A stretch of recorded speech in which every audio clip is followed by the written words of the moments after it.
Brought to you by 5paisa.com. Investing made easy and rewarding. Download the app now.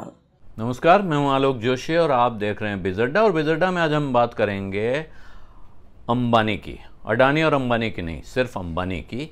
लेकिन उससे पहले आपको याद दिला दूं कि बिजतक ऐप यूजर्स के लिए 5 पैसा लाया है एक स्पेशल ऑफर। आपको डाउनलोड करना है 5 पैसा ऐप, जिसका लिंक इस वीडियो के डिस्क्रिप्शन बॉक्स में दिया हुआ है। उसके साथ आपको लगाना है कोड LT150, जिससे मिलेंगे आपको ढेरों exciting offers.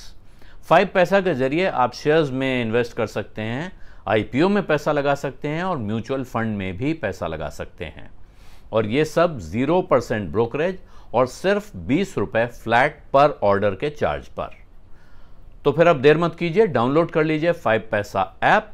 Happy investing and trading, क्योंकि ट्रेडिंग में ज़्यादा इस्तेमाल होता है आपका, और ट्रेडिंग करने वालों के लिए ज़्यादा फ़ायदे की खबर है ये। जो लोग साल में एक बार, 2 साल में एक बार इन्वेस्ट करते हैं, उनको बहुत फ़र्क नहीं पड़ता है कि वो कितना ब्रोकरेज चुका रहे हैं। लेकिन अगर आप काफ़ी ट्रेडिंग करते हैं तो आपको इसका असर पड़ेगा। और अब हम बात करेंगे उस कंपनी की जिस कंपनी को भारत में शेयर बाज़ार को इतनी तेज़ी से बढ़ाने फैलाने के लिए जाना जाता है। बहुत सी कंपनियां हैं जिन्होंने बाज़ार में लोगों को बहुत पैसा दिया है, बहुत रिटर्न कमा के दिया है, लेकिन जिस कंपनी ने अपना जलवा दिखाया और साथ में बहुत सारे लोगों को बाज़ार की तरफ खींचा, उसका नाम है रिलायंस इंडस्ट्रीज़ लिमिटेड। धीरू भाई अंबानी ने जब इस कंपनी को शुरू किया, उस वक्त से और उसके बाद लगातार ये बताया जाता है कि अगर आपने रिलायंस के शेयर में पहले दिन पैसा लगाया होता तो आपके पास आज कितना पैसा होता। 1987 में यह बताया जाता था कि अगर आपने 10 साल पहले 1977 में रिलायंस इंडस्ट्रीज में 1000 रुपये लगाया होता तो आपके पास आज 77,000 रुपये होते। 10 साल में 77 गुना पैसा। ये थी ताकत रिलायंस की, और ये थी वो स्टोरी जिसने लोगों को उसकी तरफ खींचा है। आज की तारीख में रिलायंस क्यों दिलचस्पी का केंद्र बना हुआ है? 2 वजह हैं। आज एक बड़ी खबर यह है कि रिलायंस का शेयर 7.5%, 7.25%, 7.25% गिरा है। गिरने की वजह है सरकार ने पेट्रोलियम कंपनियों पर, एक एक्सप्लोरेशन कंपनियों पर एक विंडफॉल टैक्स लगा दिया है, और साथ में जो क्रूड रिफाइनिंग कंपनियां हैं उनके एक्सपोर्ट पर एक्सपोर्ट टैक्स भी लगा दिया है। ये दोनों खबरें रिलायंस के लिए, ONGC के लिए, ऐसी कंपनियों के लिए बड़े झटके की तरह आई, और इसका नतीजा है कि रिलायंस का शेयर काफ़ी गिरा हुआ है। लेकिन जो शेयर गिरा हुआ है, ये खतरे की घंटी है या मौका है? इस सवाल का जवाब एक दूसरी चीज़ में मिलता है।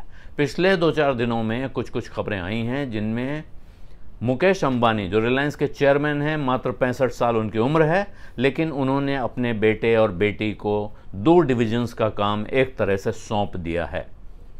उन्होंने अपनी बेटी ईशा अंबानी को रिलायंस रिटेल वेंचर्स का, जो रिलायंस का रिटेल डिवीजन है, उसका चेयरपर्सन बना दिया है, और उसके जुड़वा भाई, उससे कुछ मिनट बड़े आकाश अंबानी को अपने ड्रीम प्रोजेक्ट रिलायंस इन्फोकॉम, यानी जो रिलायंस जियो और जो टेलीकम्युनिकेशन से जुड़ा सारा कारोबार देखती है कंपनी, उस कंपनी का चेयरमैन बना दिया है। इन दोनों कंपनियों के चेयरमैन मुकेश अंबानी खुद थे, लेकिन अब उन्होंने अपने बेटे और बेटी को, ये जुड़वा बच्चे हैं, इन दोनों को उन्होंने 2 बड़े कारोबार सौंप दिए हैं एक तरह से। और तीसरा बेटा उनका, जो उनका तीसरी संतान है, दूसरा बेटा, छोटा बेटा, 27 साल उम्र है जिसकी, अनंत अंबानी, उनको रिलायंस के O2C business, oil to chemicals business, जो रिलायंस का मूल बिजनेस है, कारोबार है, जामनगर में जो रिफाइनरी है, बाकी पेट्रोलियम और ऑयल का, केमिकल का कारोबार है, साथ में जो न्यू एनर्जी कारोबार रिलायंस शुरू करने जा रहा है, उसकी बागडोर सौंपी जाएगी या सौंपी जा रही है, यह खबर है। तो एक तरह से परिवार में अगली पीढ़ी क्या करेगी, परिवार के कारोबार का बंटवारा कैसे होगा, इसका खाका तैयार है। आपको याद होना चाहिए कि धीरू भाई अंबानी के न रहने के बाद उनके दोनों बेटों के बीच इस कारोबार के बंटवारे को लेकर बड़ी ज़बरदस्त लड़ाई हुई थी, और उस लड़ाई का नतीजा था कि इस कारोबार के कई टुकड़े हुए, कई कंपनियां बनी, और जो डीमर्जर हुआ उसमें आज की तारीख में भी आप हिसाब लगाएं या उस समय भी लगाएं, उस वक्त जिन लोगों के पास रिलायंस के शेयर थे, जिस वक्त वो डीमर्जर होकर कंपनियां अलग हुई, तो वो शेयरों की कीमत लगभग 5 गुना हो गई थी, 5 गुना से ज़्यादा। बाज़ार में अगर आपके पास पहले शेयर था डीमर्जर की या विभाजन की खबर आने के पहले, और डीमर्जर होने के बाद जब आपके पास डीमर्ज कंपनियों के यानी उन टुकड़ों के शेयर आए, उन सब को जोड़ के अगर आप बेच देते तो जितने पैसे का शेयर आपके पास पहले था, बाद में उसके 5 गुने से ज़्यादा पैसा आपके पास आना था। बाद में उन कंपनियों के शेयर गिर गए, कुछ के शेयर काफ़ी नीचे गिर गए, कुछ ज़ीरो हो गए, ये अलग कहानी है।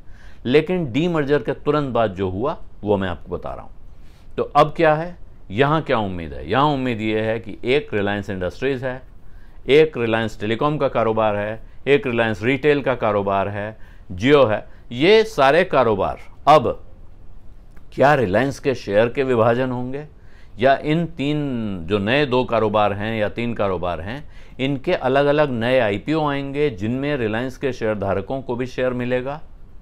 ये किस्सा अभी खुलेगा। कैसे खुलेगा, कितना खुलेगा, किस कारोबार का क्या वैल्यूएशन होगा, ये सब अभी सामने आना बाकी है। लेकिन यहाँ से दिलचस्पी बन रही है और जो बड़ी ब्रोकरेज है अंतर्राष्ट्रीय, एक बड़ा बैंक है जेपी मॉर्गन, उसने तो कह दिया है कि साहब जो रिलायंस का शेयर गिरा है ये काफ़ी गिर चुका है, इसमें भारी गिरावट आ चुकी है और यहाँ से इसमें ऊपर का रास्ता दिख रहा है। तमाम इंटरनेशनल ब्रोकरेजेस ने रिलायंस पर रिपोर्ट जारी की हैं जिसमें उन्होंने इस घटना के पहले, यानी आज जो टैक्स की घटना हुई है इससे पहले वो रिपोर्ट आई थी जिसमें 3,000 रुपये का टारगेट रिलायंस के शेयर के लिए बताया गया था। और इसके साथ ये देखना चाहिए कि पिछले 2 साल में जिन कंपनियों को सबसे ज़्यादा फायदा हुआ बाजार में, शेयर की नज़र से बता रहा हूं मैं, उनमें 2 समूह हैं जो बिल्कुल साफ निकल के आते हैं। एक अडानी ग्रुप और दूसरा रिलायंस ग्रुप, यानी अंबानी की कंपनियां।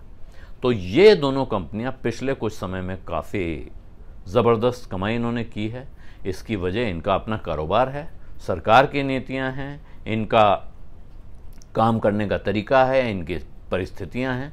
ये हिसाब लगाना मुश्किल नहीं है, लेकिन ये हिसाब लगाना आसान है कि आप आज की तारीख में अगर रिलायंस में पैसा लगाते हैं और उसके बाद उसके कंपनी के 3 कंपनियां बनती हैं, वो 3 कंपनियां बनती हैं या एक कंपनी बनेगी जिसके 3 डिवीज़न होंगे, वो 3 डिवीज़न तो सामने हैं, लेकिन अगर परिवार की पूरी संपत्ति के बंटवारे का इरादा है तो जाहिर है वो इस तरह से नहीं हो सकता है। फिर वो 3 अलग अलग कारोबार खड़े होंगे, उन 3 अलग अलग कारोबारों की बागडोर 3 अलग अलग हाथों में होगी। यूं भी रिलायंस का कारोबार इतना कॉम्प्लेक्स है कि किसी एक आदमी के लिए उसको संभालना बहुत आसान नहीं है। मुकेश अंबानी को इस बात का श्रेय दिया जाना चाहिए कि उन्होंने अपने पिता के साथ काम करते हुए और बाद में खुद चेयरमैन और मैनेजिंग डायरेक्टर के तौर पे काम करते हुए इस कारोबार को बहुत तेज़ी से आगे बढ़ाया है और उसको अलग अलग दिशाओं में फैलाया है। लेकिन अब ऐसा लगता है कि वो अगली पीढ़ी के लिए एक साफ़ सुथरी स्लेट बनाना चाहते हैं। वो ये नहीं चाहते हैं कि कोई अनहोनी हो तो उस स्थिति में उनके बच्चों के बीच उस तरह का कोई विवाद हो जैसा उनके और उनके भाई के बीच में हुआ था। और अगर ये इतना स्मूथ ट्रांजिशन वो प्लान कर रहे हैं तो जाहिर है कि तीनों कारोबार ऐसे हैं जो अभी अगले 20-25 साल तक बढ़ने वाले हैं और उनमें भविष्य होगा। तो उस भविष्य में उन शेयरधारकों का भी भविष्य होगा जो आज की तारीख में इस कंपनी में पैसा लगा रहे होंगे या जिन्होंने बहुत पहले से लगा के रखा हुआ है, जिनके पास ये शेयर रखे हुए हैं। ज़रूरी नहीं कि आप नया ही खरीदें, हो सकता है आपके पास पहले से हो, तो ऐसे लोगों के लिए भी खुशखबरी हो सकती है।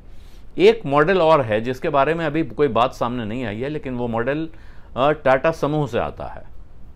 एक होल्डिंग कंपनी होती है, जिस होल्डिंग कंपनी के पास उस ग्रुप के तमाम कारोबारों के मेजॉरिटी शेयर होते हैं, बहुत शेयर होते हैं, और वो होल्डिंग कंपनी डीलिस्ट हो जाती है, वो प्राइवेटली हेल्ड कंपनी के तौर पे रहती है। जैसे टाटा ग्रुप के ज़्यादातर जितनी कंपनियां हैं उनके मेजॉरिटी स्टेक टाटा सन्स के पास हैं। टाटा सन्स लिस्टेड कंपनी नहीं है। टाटा सन्स का जो चेयरमैन होता है वो एक तरह से पूरे कारोबार को कंट्रोल करता है, लेकिन अगर आप 3 समूह की 3 कंपनियां बनाते हैं, एक कंट्रोलिंग कंपनी होल्डिंग कंपनी बनाते हैं, तो वो होल्डिंग कंपनी उसको चलाने का काम परिवार के किसी बुजुर्ग के पास हो सकता है। कंपनियों को चलाने का काम प्रोफेशनल्स और जिनको उस कंपनी की जिम्मेदारी परिवार में दी गई है उनका होगा। कंपनी पर किसी दूसरे बाहर के लोगों का दबाव ना हो, लोग उस पर टेक ओवर के बिड न डाल पाएँ, इसे इंश्योर करने का काम करता है होल्डिंग कंपनी का मॉडल। और साथ में हर कारोबार को करने वाले परिवार के सदस्य को पूरी आज़ादी मिले, ये इंश्योर करता है कि उनको उस काम की पूरी जिम्मेदारी दी गई है, उसके साथ उस काम के बहुत अच्छे प्रोफेशनल्स उनके साथ हैं। ऐसा नहीं कि इनमें से कोई भी कारोबार इन तीनों बच्चों में से इनके सिर पे जिम्मेदारी आ पड़ी है। उनके साथ उस कारोबार के बहुत अच्छे प्रोफेशनल्स हैं, उनको भी नई जिम्मेदारियां दी जा रही हैं। उनको इस बात के लिए तैयार किया जा रहा है कि अब उन्हें नए बॉस के साथ काम करना है। ये बात दिसंबर में मुकेश अंबानी कह चुके हैं कि अब मैं और तमाम बुजुर्ग इस कंपनी के जो पुराने लोग हैं वो थोड़ा बैक सीट लेंगे और अब आकाश के साथ, ईशा के साथ लोगों को काम करने के लिए, आगे बढ़ने के लिए तैयार होना होगा। ये बात बिल्कुल स्पष्ट थी कि अब वो अपने बच्चों को कंट्रोलिंग सीट पे, ड्राइविंग सीट पे, बॉस की कुर्सी पे देखना चाहते हैं और अपने पूरे मैनेजमेंट टीम को संदेश दे रहे हैं कि अब आपको मेरे साथ काम करने की आदत छोड़कर इनके साथ काम करने की आदत डालनी होगी। तो रिलायंस की नई शक्ल कैसी होगी, ये हिसाब लगाने के लिए शायद अभी बहुत जल्दबाजी है, लेकिन रिलायंस इंडस्ट्रीज अपने भविष्य को लेकर बिल्कुल एक साफ तस्वीर तैयार कर रही है, खाका तैयार कर रही है। ये बहुत सुकून देने वाली खबर है। बिज़ अड्डा में आज इतना ही। अब इजाज़त दीजिए। धन्यवाद। नमस्कार।